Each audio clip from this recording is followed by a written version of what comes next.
Hello everyone, and welcome to this week's episode of the Bible in 52 Weeks.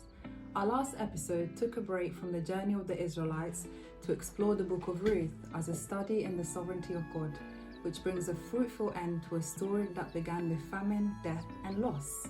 Today, we go back to following the Israelites across history. Israel had been governed by judges whom God raised up at a crucial time.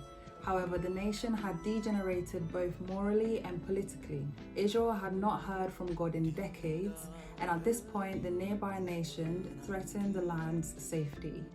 The tabernacle at Shiloh had been desecrated, and priesthood once corrupt and immoral.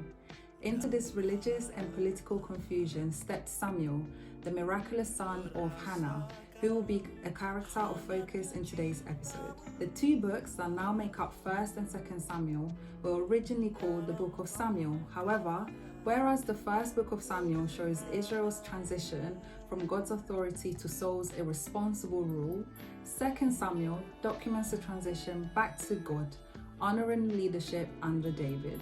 But let's take a look at these two books in further detail. 1st Samuel marks a great turning point in Israel's history. Israel transitions from theocracy, otherwise known as authority of God, to monarchy, represented as authority of man. Instead of crying to God for help, which worked before, found in Judges chapter 3, Israel demands that Samuel appoints a king, Saul, who is a handsome and charismatic man who is chosen to become Israel's first king. Saul had an ego that led him to impatiently step into the royal office of priest, rather than waiting for Samuel, God's appointed prophet.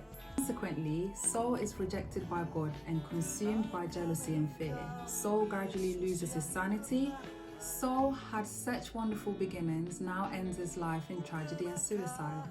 Yet Saul's senseless jealousy and enraged pursuit of David provide the backdrop against which the greatest king of Israel, otherwise known as the man after God's heart, comes to the throne. Now, the ascendancy of David to the throne and his 40 years of his reign are the focal point of the book of 2nd Samuel. Though there's a 7-year power struggle between David, the house of Saul, and the persons of his son Ishbosheth and commander-in-chief Abner, the nation is eventually unified under David, consequently establishing a time of stability and prosperity. Now, based on our previous episodes, we know that there's always a dramatic turn of events, and in this case, David allows his vulnerability and weaknesses to lead him to sin with Bathsheba and the murder of her husband Uriah. Now, there's more drama filled with betrayal and chase linked to David and his son Absalom.